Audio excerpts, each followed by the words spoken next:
Hi, and welcome to More Human, More Resources, the HR podcast for entrepreneurs. I'm Vicki Brown, your host and CEO of Vidamaneo Enterprises. As a serial entrepreneur, I understand that having the right expert help has been critical to my success. That's why I'm dedicated to telling you, in plain language, what's going on in the world of HR that might impact your business and what you need to do about it, with real actionable tips to help you master that list of must-dos and grow your leadership muscle. First things first, the information contained in this podcast is provided for general purposes only and is not to be considered legal advice. Your decision to adopt or not adopt any practice or procedure mentioned in this podcast is solely yours, and we bear no responsibility for the outcome. We urge you to always consult legal counsel and other appropriate licensed professionals. And with that, let's get into the show.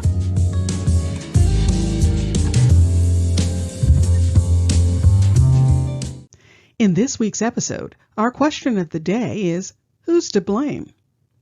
So, one of your team members made a mistake. Now, what's your next move?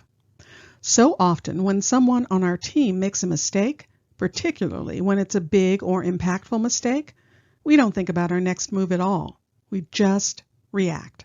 It's human nature, right? Something happens, we respond. And if the mistake is because they didn't follow their training or didn't think the situation through or weren't paying attention to detail, well, it's easy to get into a blaming mentality. Why did you do that? Why did you handle it that way? What were you thinking? Don't you know better? Now, you may be saying to yourself about now, but that's not me. When something goes wrong, I don't attack the person. I attack the problem. Well, that's a wonderful saying, and my hat's off to you if you actually do that every time. But for most of us, at least some of the time, we can easily fall into frustration with the person. And I'll just go ahead and say it. Blame them. If not outright, then at least in our head. And no, I'm not blaming you for that behavior. I'm just saying it's a natural part of human nature.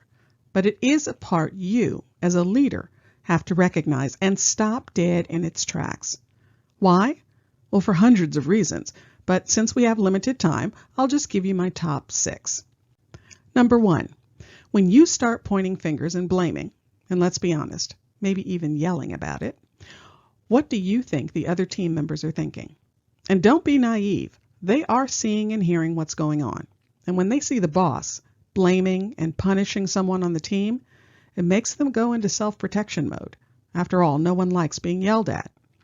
And when you're busy protecting yourself, you aren't doing your best work. And your creativity virtually stops because your most important focus becomes survival. You aren't feeling the freedom to offer suggestions or the mental space to come up with innovative ideas. You're hunkered down, making yourself as small as possible, hoping you won't become any type of target. Reason number 2, your organization has less chance of making any type of improvement because people won't tell you when something happens. Why risk being the messenger that gets shot? If something goes wrong, lie low and hope it blows over. And if it doesn't, then reason number 3 takes hold. The environment of cover-up. Yep, when people see that their mistakes can result in blaming, punishing, and other forms of simply being out of favor with the boss, it creates an environment where they may start covering up any mistakes. And you know what they say, it's always the cover-up that'll kill you. If a client discovers that you made a mistake, well, that's one thing. But if they discover that you've been lying about it in an effort to protect yourself, well, that's a completely different thing. The cover-up is the fatal blow. But your team members can't help it. They're trying to self-protect. And from their viewpoint, it may seem a better bet to take their chances that the cover-up will work and they won't get caught versus your certain wrath. Reason number 4, you are modeling behavior for them. Oh, it's the wrong behavior, but you're modeling it all the same. You're teaching them to blame one another. And why wouldn't they? When they see that's how you react, it tells them that's how we treat one another here. It's not all for one and one for all. It's me for me and you're on your own. Now, what kind of teamwork do you think that mentality produces? Right, no teamwork at all. And let me tell you, when the team doesn't have teamwork, well, that's the beginning of disaster. Okay, we've covered 4 really important reasons the blame game is a losing battle, but the last 2 are the most important and the most universally true. Reason number 5, blaming, punishing, yelling, that's simply not leadership. It's dictatorship. And modern business has very little room for dictators these days. Not if you want to attract exceptional talent and have them produce at their highest levels. Employees have choices, and they know it. So browbeating just isn't going to cut it in the 21st century workplace. It's not the 1800s. And finally, the most true and telling reason, the blame actually stops with you. You are the team leader. You are the responsible party. Remember what I always say? Always take the blame and give the credit. You are responsible for making good decisions about who should join the team. You are responsible for making sure the team has the proper training. You are responsible for making sure you have processes and procedures that limit the chance for mistakes. And most importantly, you are the person responsible for making sure the team is mentored and developed so that they can make their highest contribution. And if for some reason they didn't or they aren't, well, sorry to say, that responsibility lies with you. We as leaders have to recognize that A, mistakes happen. B, it's not about the mistake, it's about how you handle it.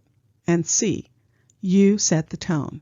How you react is how you're teaching the organization to react. So, when a mistake comes up, thank them for bringing it to your attention. Work with the team member on understanding what happened and putting processes in place to ensure it doesn't happen again. And, if necessary, work with the client on making it right. Because the team is also watching how the company deals with failing a client. It highlights organizational integrity, or the lack thereof. Now, I'm not saying that if someone keeps making mistakes and it's clear they're in over their head, that you just keep thanking them for bringing the mistake to your attention and let them go on their merry way. You absolutely have to be on top of when a team member is demonstrating that they aren't the right person for the role. And you have to deal with it, straight out. But even then, it's not about blaming. It's about facts. And it doesn't mean they're a bad person or even a bad worker. It simply means they aren't the right fit for this particular role at this particular company at this particular time. But there may be, and probably is, a perfect fit out there for them. So, even if you find you ultimately have to let someone go because they aren't the right fit, no blaming. Let them leave with their dignity intact and head held high. And remember, the team is watching how you handle this kind of situation too. If you found this information helpful, please leave a review and tell a friend. Thanks for spending the time. Until next week, same time, same place.